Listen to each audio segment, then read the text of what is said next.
Podcast cerdas, podcast untuk mencerdaskan. Assalamualaikum warahmatullahi wabarakatuh. Salam sehat, salam unggul untuk kita semua.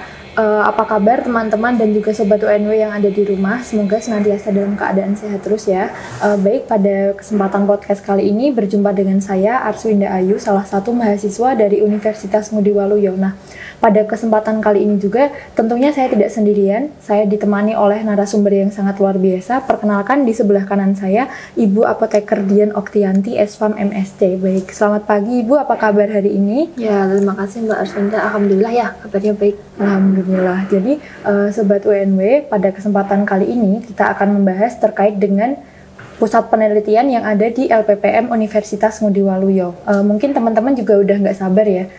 Mungkin untuk permulaan juga Bu, boleh diceritakan sedikit banyak terkait pusat penelitian di LPPM Universitas Ngudi Waluyo dan bagaimana peran dari pusat penelitian tersebut dalam LPPM Universitas Ngudi Waluyo. Ya, terima kasih Mbak Arswinda. Jadi mungkin jarang ya yang tahu apa itu LPPM gitu ya. Jadi sebelumnya saya jelaskan dulu, LPPM itu adalah Lembaga Penelitian dan Pengabdian Masyarakat gitu ya. Jadi LPPM itu akan menaungi dua dharma dari dosen. Jadi dosen itu kalau mungkin banyak orang taunya hanya ngajar gitu ya. Nah, padahal dosen itu harus wajib ya. Selain mengajar itu ada penelitian dan pengabdian kepada masyarakat. Nah, penelitian dan pengabdian masyarakat itu ada di bawah LPPM. Kebetulan saya mendapatkan amanah menjadi kepala pusat penelitian. Nah, pusat penelitian di Universitas Ngudi Waluyo itu fungsinya untuk apa? Itu untuk memfasilitasi, mewadahi gitu ya, agar dosen-dosen itu bisa melakukan dharma penelitian yang wajib itu dilakukan. Jadi nanti saya harus membuat surat dan lain sebagainya sehingga dosen itu rutin bisa melakukan penelitian gitu Mbak Arswinda. Kemudian sejauh ini tentunya kan sudah banyak sekali ya Bu ya peran-peran dari LPPM terutama di pusat penelitian. Nah, mungkin bisa dicontohkan dari penelitian-penelitian dosen maupun mahasiswa yang sudah terfasilitasi oleh pusat penelitian tersebut Bu. Ya, jadi gini, kalau untuk LPPM itu kan memang sebagai wadah mengakomodir penelitian dosen gitu ya Mbak ya. Nah, tapi tidak jarang dosen itu juga menggandeng mahasiswa gitu.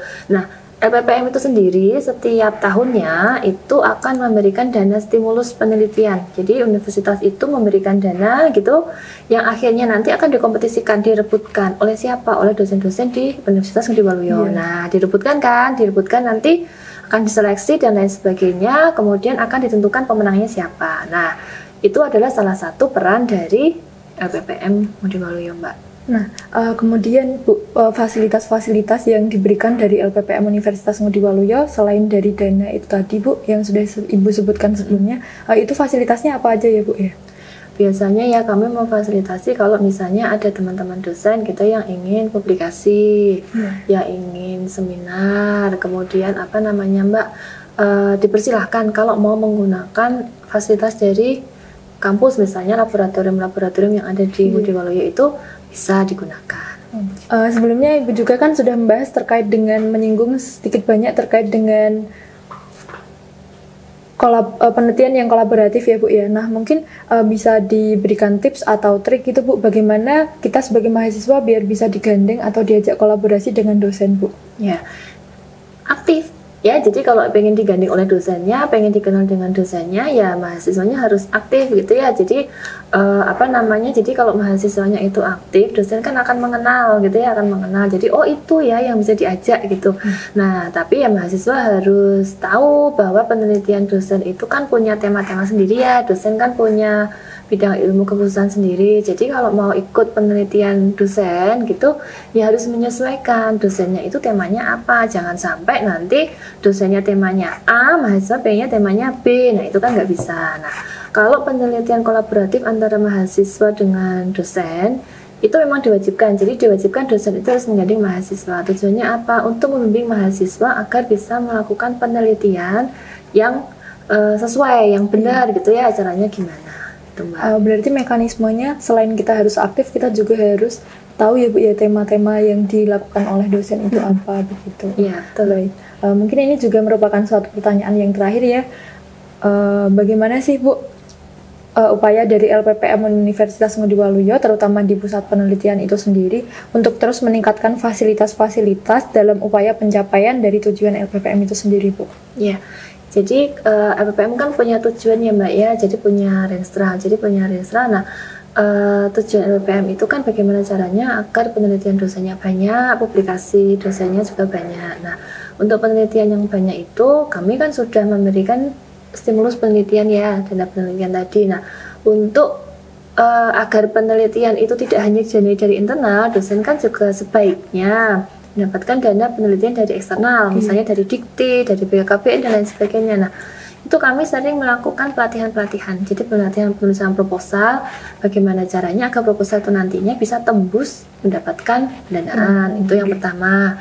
Yang kedua, kami ada yang namanya dana stimulus untuk publikasi ilmiah gitu. Jadi dosen yang bisa mempublikasikan hasil penelitiannya di jurnal internasional, jurnal nasional bereputasi, itu nantinya akan mendapatkan reward dari universitas. Ya, jadi harapannya semakin banyak ya Mbak jumlah penelitiannya. Gitu Mbak Arsinda. Baik, mungkin itu ya dari Ibu Dian. Jadi dapat disimpulkan bahwa LPPM Universitas Ngudi Waluyo, terutama di pusat penelitian ini, tidak hanya memfasilitasi dosen untuk melakukan suatu penelitian, tapi juga mahasiswa dapat difasilitasi dengan melakukan kolaborasi antara dosen dan juga mahasiswa. Untuk mahasiswa, jangan lupa tetap aktif supaya bisa dipandang oleh dosen atau dosen lebih tertarik untuk kita diajak melakukan kolaborasi. Mungkin sekian sesi sharing diskusi pada kali ini bersama Ibu Apoteker Dian Oktianti SFAM MSc. Semoga dapat bermanfaat dan dapat menambah informasi untuk teman-teman dan juga Sobat UNW semua. Saya Arswinda Ayu Kumaladewi pamit undur diri. Terima kasih, jangan lupa like, komen, dan subscribe channel YouTube UNB TV. Wassalamualaikum warahmatullahi wabarakatuh. Podcast cerdas, podcast untuk mencerdaskan.